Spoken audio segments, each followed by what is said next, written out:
Hi there, my name is Lauren, and I'd like to think that I'm perpetually lost in the right direction, which basically means that I'm pretty sure I'm doing life wrong, but because I'm acting authentically and intentionally, life just kind of happens to work out in that silly little I'm making an intro. Life just kind of happens to work out in that silly little serendipitous way it sometimes does, or you get interrupted via text, but that's okay. We're going to be talking about something that is of the utmost importance. Books.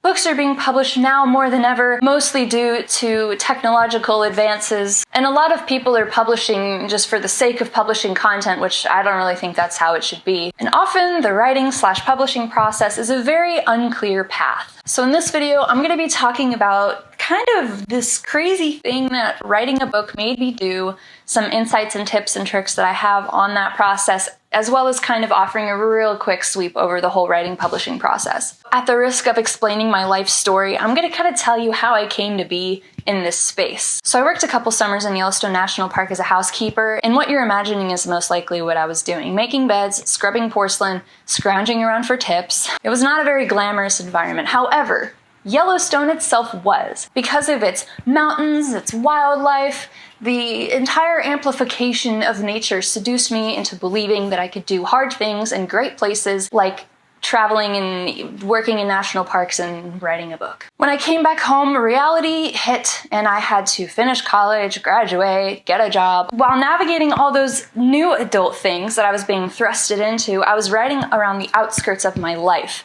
And the reason that I'm using life in air quotes is because I wasn't living the life I wanted to, but I was working my way toward it. I was waking up at 5 in the morning, sometimes 4:30, depending on how crazy I was feeling, to write. Which is a very scary thing to do. Really, the thing you need to do in order to make a book is just write. You don't need anything fancy, you don't need $100 pens, you just write. And that's like the scariest thing ever, and I couldn't tell you why. It's like the only thing you need to do to get healthy is run. It's like, well, yeah, but I don't. I do, but I don't. So for about a year, I was writing on and off. I tried abandoning this idea multiple times because I just wasn't clicking. I didn't know if I was doing it right. I had no idea if I didn't know anything about the process. I had no knowledge of how to write a book. However, something about this manuscript was so stubborn and it just would not let me go. And I'll show you what this sucker looks like. Coffee stains aside, this is it. I'll give you a close-up. And it is indeed called The Finer Things Club. As you may know, it is a reference to The Office. There's a backstory to this, but it's too long to explain, so just enjoy the title. And she's thick. She's clocking in at about 88,000 words, which for memoir, because this is a memoir, that's on the higher end. So after writing this monster of a manuscript and going through the process of, am I doing this right? Am I crazy for doing this? Who am I to write a book? You know, going through all these different kind of mindset shifts.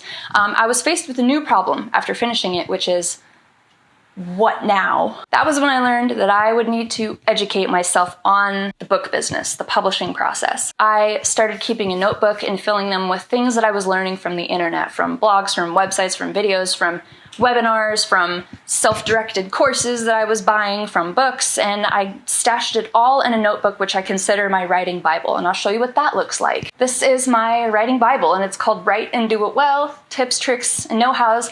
These are actually to-do lists that I've sort of kind of done before I realized that it was more to it than what I've written down. It's been a process. As you may notice, on the sides there are tabs, different post-it notes, labels. A lot of these are webinar topics that I've taken, just like internet topics, blog topics, and it's just kind of more for easy access. Here we have How to Write a Book Proposal, which is a course that I bought off the Jane Friedman website for the lovely price of $150, which in graduate school terms means $5,000. This is a webinar that I took on building your platform. This is a little page that I wrote about like different careers in publishing. Pretty much everything I know about publishing and writing and the like is in this notebook. And it was around this time, while I was learning all these things, buying all these books, buying all these courses, going to all these webinars, is that I learned writing is expensive. I couldn't have guessed. Like, what else do you need? Paper and pencil, like uber cheap. It's everything after that, though, I've learned. And as I'm learning all these things, I'm realizing just how much I don't know.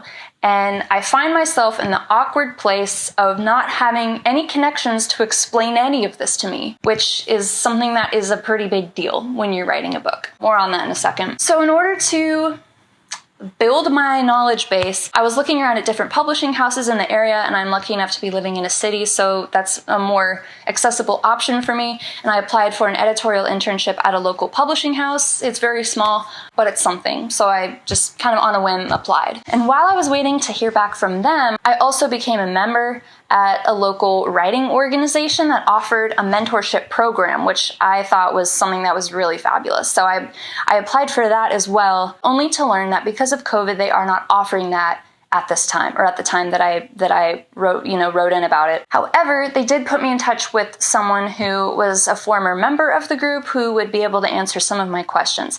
And as it would turn out, she was someone who was also a previous intern at that publishing house that I had recently applied for. So when I did get word back from that publishing house internship opportunity thing, I was able to use her as a resource to ask questions, get some answers, just general FAQs. Around the same time, a mutual friend, a friend of my boyfriend's, came up to me and was like, hey, the book business that I'm working for is looking for full-time employees, so if you want, I can make an introduction. And that was just purely chance. And I was like, okay, yeah, sure. And it turned out to be a book launch company. And at the time, I really wasn't that interested in it, but I figured it's an opportunity, so I might as well take advantage of it, So she made the introduction, and they were ideally looking for someone who was, of course, full-time. This created an incredibly stressful problem, a good problem, but a very stressful one. And I was basically faced with the decision of, do I go full-time with a job I don't know if I'll like, versus part-time at an internship with minimal pay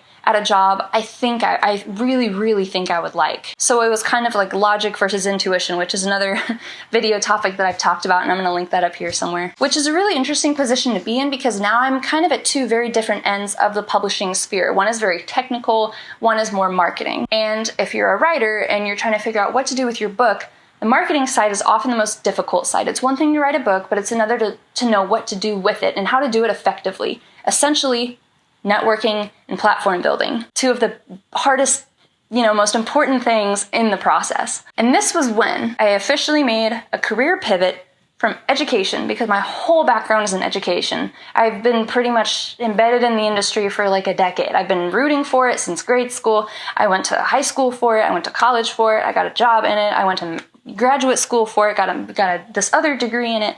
I thought that's what I was going to do for 40 years.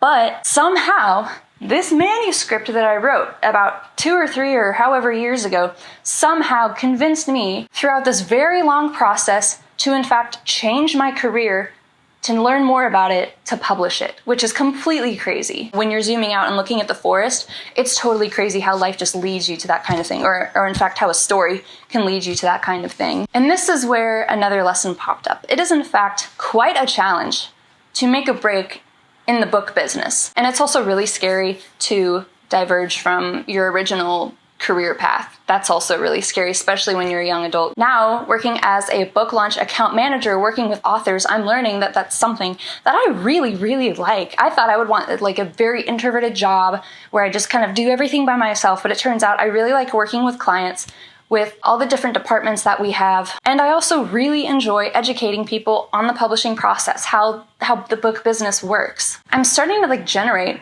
all these long-term business ideas that I could use to help make the publishing process more transparent, which is something that I feel like is desperately needed. And now the moment you've been waiting for, which is tips and insights that I have. So I've created a list that I think will really kind of help give you some good pointers and tips on what to do if you're writing, if you're starting out in the process and you're someone like me with no connections, no knowledge. The first one is, of course, to keep either a notebook or a digital file on everything that you're learning about whatever process you're learning about, whether it's writing a book, whether it's the publishing, marketing, and promotion.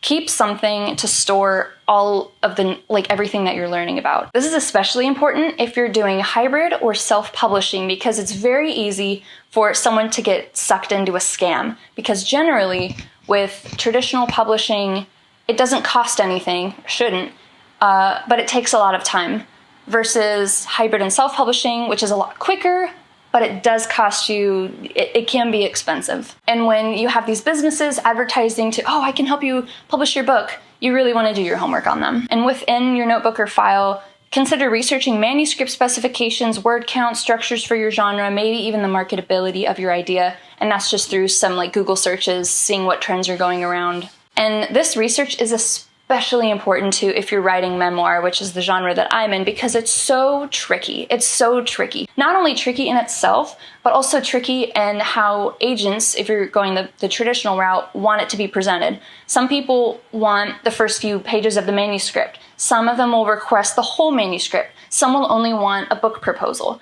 So it's best to just write out the whole thing and then do all the prepping afterwards. If possible, make a budget for your investments because writing is expensive. Between the webinars, between the books, between any materials or templates that you buy, it can definitely stack up. Any type of editing work, developmental, copy, editing, whatever, that stuff's expensive. To write, you literally just need to write. It's like what I said before. It's the hardest, easiest thing. Identify who you're writing to, a person, a real life person, a character, an avatar that you kind of make up in your head.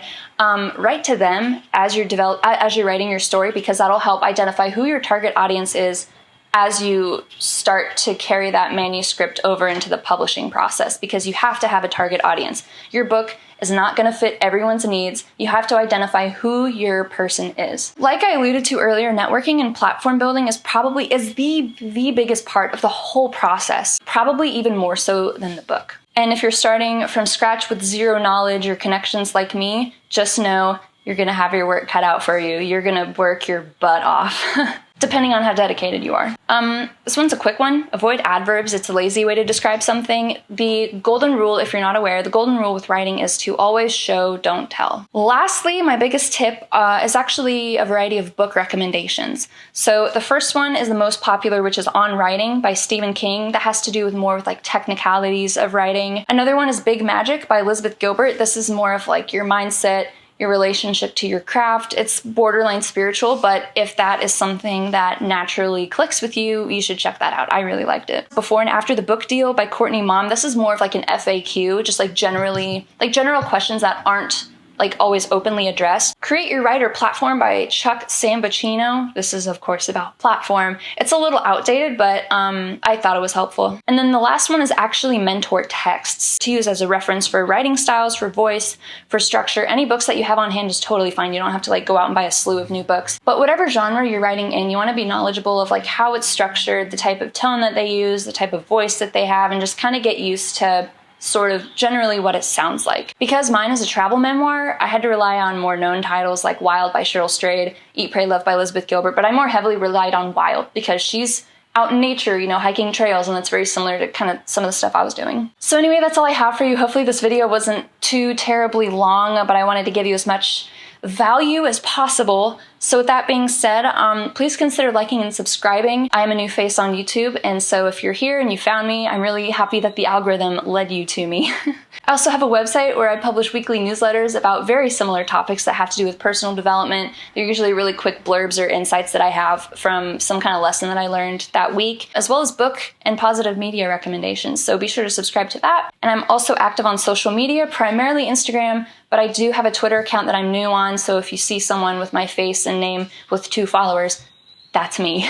Thank you for taking a chance on someone with minimal subscribers, and I will see you next time.